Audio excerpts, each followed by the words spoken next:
שלום לכולם, אנחנו נפתור את תרגיל 28 בעמוד 1089 מתוך הספר של יואל גבע, ועם קצת כמה שינויים בתוספות, אבל זה התרגיל. אנחנו מתחילים מסעיף א', ובסעיף א' אומרים לנו שלפונקציה הזו fx יש נקודת קיצון פנימית ב-x שווה ל-3, ואנחנו מסיקים מזה שזה אומר שהנגזרת בנקודה 3 צריכה להיות שווה ל-0, ולכן אנחנו מבינים שמה שאנחנו צריכים לעשות זה לגזור, להציב בנגזרת 3 ולהשוות ל-0.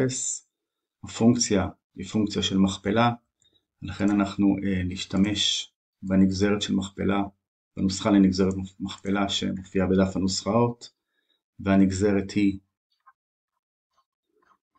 נגזור קודם כל את ה-x, הוא יהיה 1 כפול החלק השני של הפונקציה a פחות x בריבוע, ונחבר לזה את מינוס 2x חלקי פעמיים a פחות x בריבוע שורש כפול x.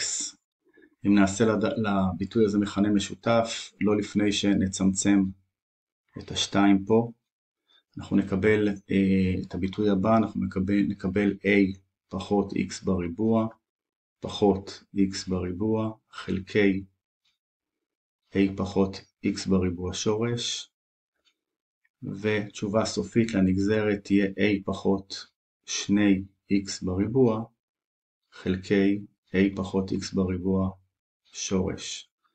אנחנו נציב בנגזרת 3, ועל מנת שהיא תתאפס אנחנו צריכים שהמונה של נגזרת תתאפס, לכן אפשר להגיד f תג בנקודה 3, למעשה a פחות 2 כפול 3 בריבוע חלקי a פחות 3 בריבוע שורש.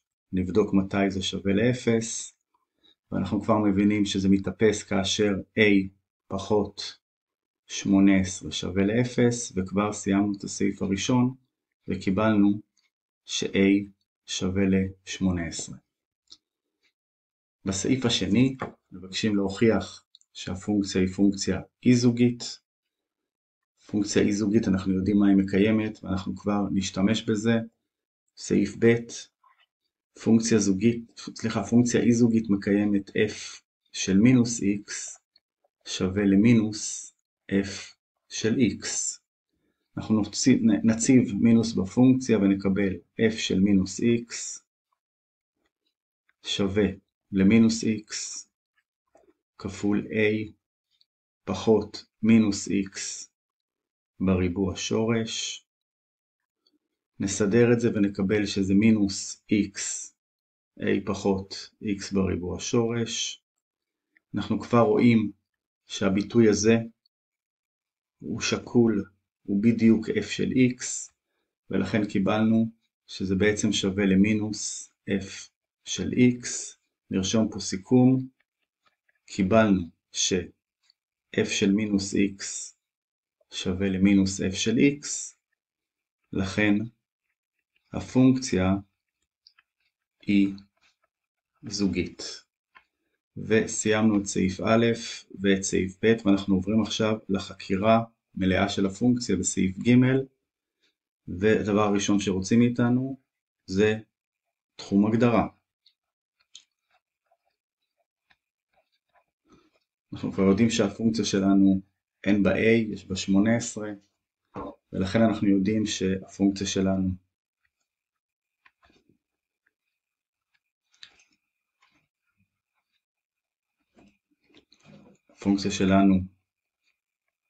היא x 18 פחות x בריבוע שורש, ובתחום ההגדרה אנחנו צריכים שהביטוי מתחת לשורש 18 פחות x בריבוע יהיה גדול או שווה ל-0. אנחנו נצייר בצד שמאל, אנחנו נצייר את הביטוי שבצד שמאל, אנחנו מבינים שזאת פרבולה הפוכה שחותכת בשורש 18 ומינוס שורש 18. החלק החיובי הוא בין שתי נקודות החיתוך, ולכן תחום ההגדרה יהיה x גדול ממינוס שורש 18 וקטן שווה משורש 18, וזאת התשובה שלנו לתחום ההגדרה.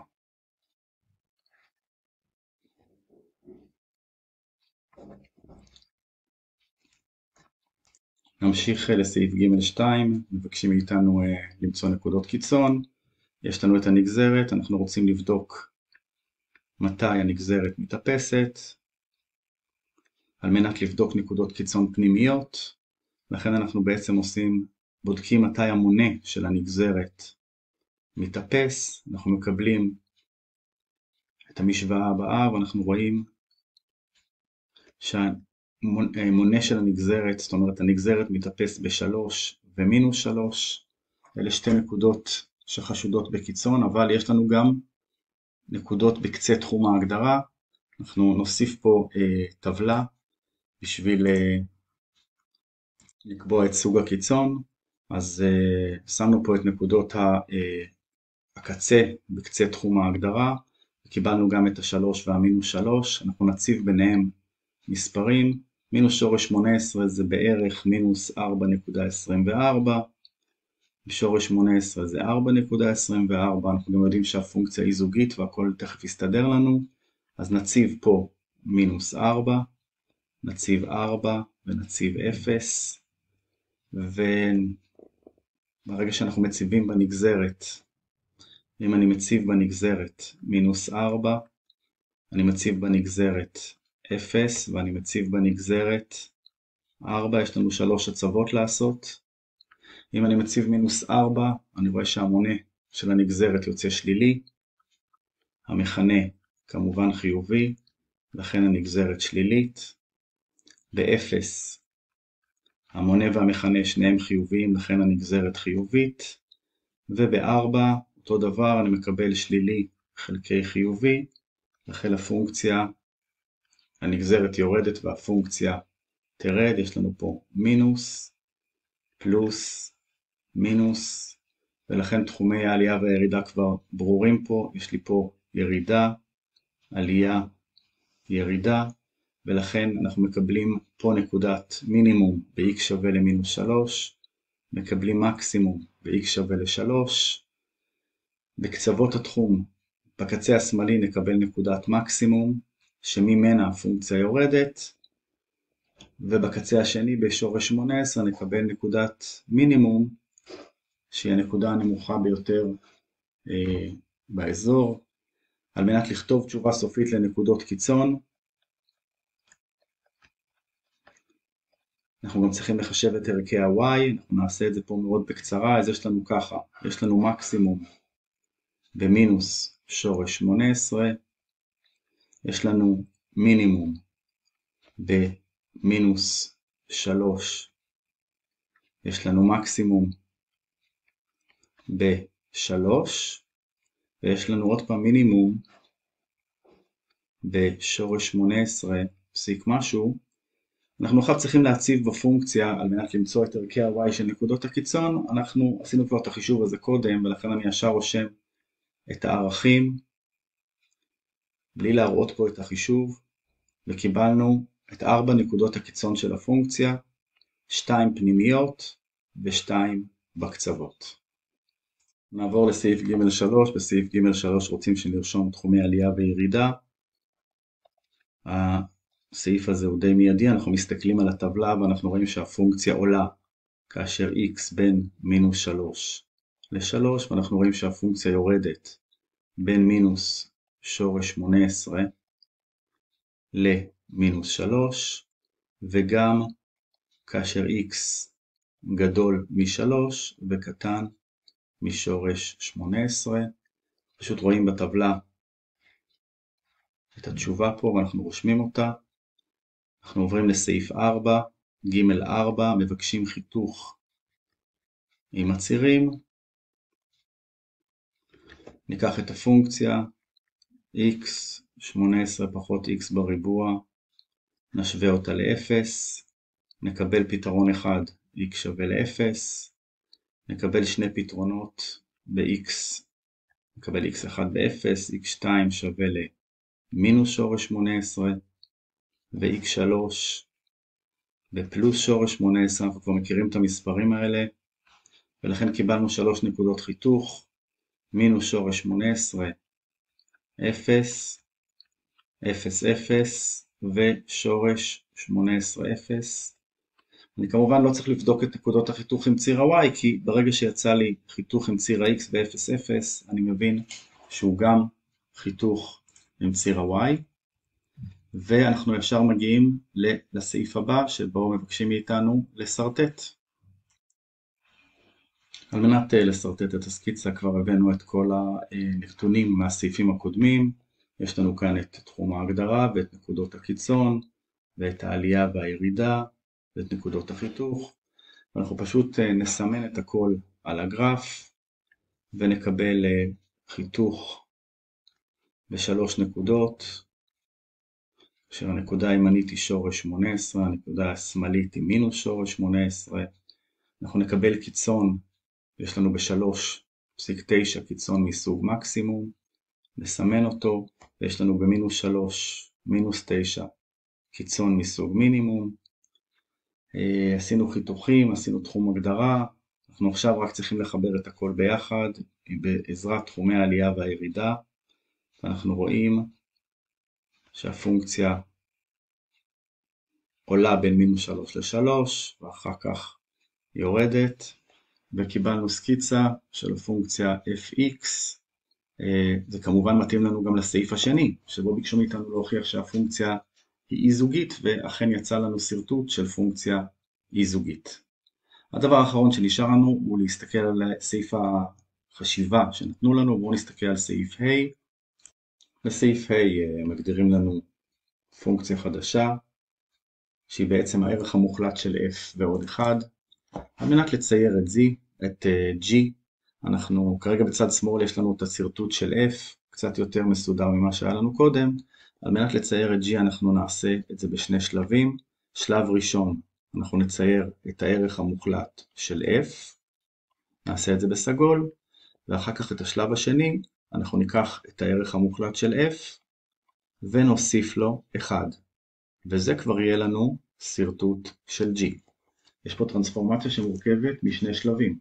שלב ראשון, בואו נצייר את הערך המוחלט. אנחנו יודעים שבערך המוחלט של פונקציה, כל הערכים החיוביים יישארו חיוביים, ולכן הצד הימני יישאר ללא שינוי. יישאר מעל ציר ה-x, באזור החיוביות אין לנו שינוי, אבל באזור השלילי, כל הערכים השליליים, ברגע שעושים להם ערך מוחלט, הם מקבלים ערכים חיוביים, ואנחנו נקבל את הסרטוט הבא. כרגע מה שמצויר לנו בסגול, זה הפונקציה f של x. על מנת לצייר, זה הערך המוחלט של f של x. על מנת לצייר את הערך המוחלט של f פלוס 1, אנחנו פשוט לוקחים את כל הנקודות ומעלים אותם ב-1. זאת אומרת שנקודת הקיצון שהייתה ב-3.9 תהיה ב-3.10, נקודת הקיצון במינוס 3.9 תהיה במינוס 3.10, נקודת החיתוך פה תעלה לגובה 1, ולמעשה כל הנקודות הופכות להיות גבוהות יותר ביחידה אחת מהפונקציה המקורית. מה שאנחנו מציירים עכשיו בירוק זאת כבר הפונקציה g. מה אנחנו רואים לגבי הפונקציה g? אנחנו רואים ככה. תחומי עלייה וירידה זהים לזו של f. נקודות הקיצון עלו ביחידה אחת למעלה. תחום ההגדרה נשאר ללא שינוי,